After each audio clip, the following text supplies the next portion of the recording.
If you had to bottom line what a woman should be doing in her 20s versus her 30s versus her 40s versus 50s and up, what would it be? So strength training across the board. Okay. The type of strength training you do is different. So when we're in our 20s and our early 30s, we can do some of the protocol stuff that is out there for men, like you're doing your 10 to 12 reps, or you're going to failure, or you're going in and you're doing a full body workout. You're going to get results. As we start to get into our mid 30s and onward, we start to have changes in our estrogen, progesterone, and it doesn't quite work for us. Okay. Because now we need to find an external stress that's going to create the same responses that those hormones used to support. Okay. So now we want to look at more of a power-based type training. So what does that mean? Yeah. I was like, so don't 30 be afraid. and up, your hormones change. And now the 10 to 12 reps that we've all been socialized to do does not work, which is why we all start bitching about the fact that our bodies are not responding to what we always used to do. This makes a lot of sense, Dr. Sims. So when you're doing the higher reps, it's more of what we call metabolic stress. So that's more like muscle contraction using fuel. Yeah. But it's not an impetus to build lean mass or to become stronger. So this is where I say the power base. So when we're talking about the spectrum of weights and the reps and sets and stuff, power based is 0 to 6 to 8 reps. Oh, I love that. You're like, I can do less? Yes, but it has to be heavy. Okay. It has to be heavy load. But okay. Yeah. So that means that you go and you pick up, say we pick up this 20, right? And you're like, oh yeah, I can do 10 overhead, no problem. Maybe I could do 2 more. Great. So we call that 10 with 2 reps in reserve. Okay. We want you to be at a 6 with 2 reps in reserve. So that means I would have you put the 20 down and pick up those 30s and see, can you do 6? Really good. Wow. Not failing form. And then could you eke out 2 more? Great. That's the weight that we want you to use.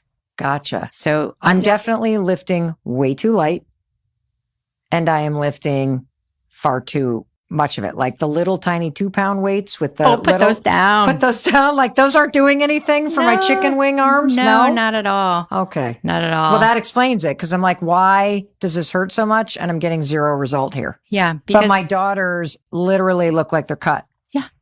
Wow. Because they respond well to metabolic stress.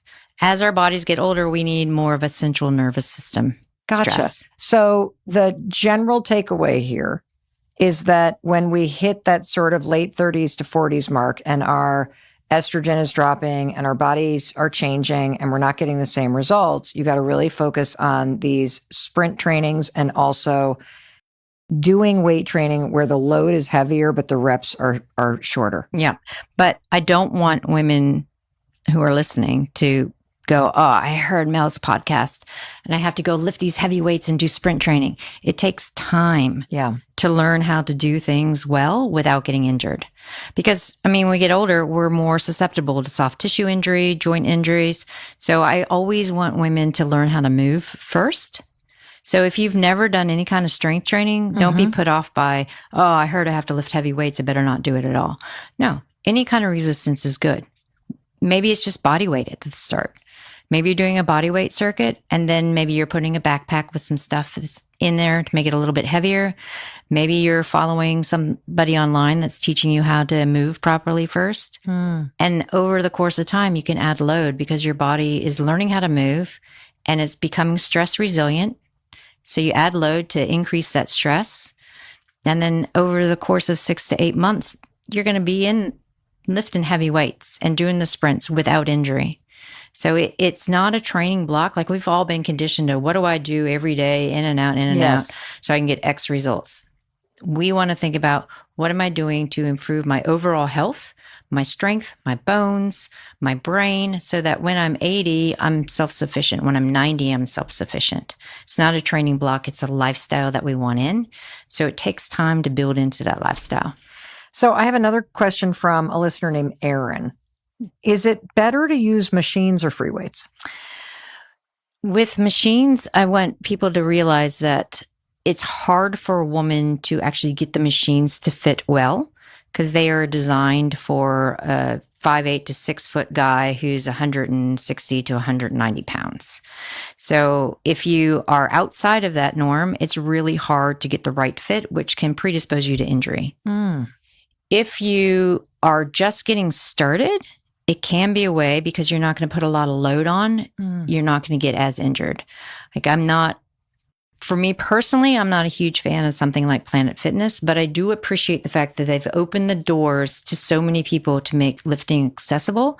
So a woman can go in and use their machine circuit and get some resistance and some load to start to get themselves resilient. So then they can move away from those machines and get into dumbbells.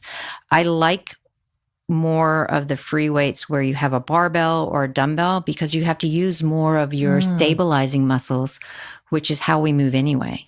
Because you're not going to go pick up a bag of groceries just with your arm, right?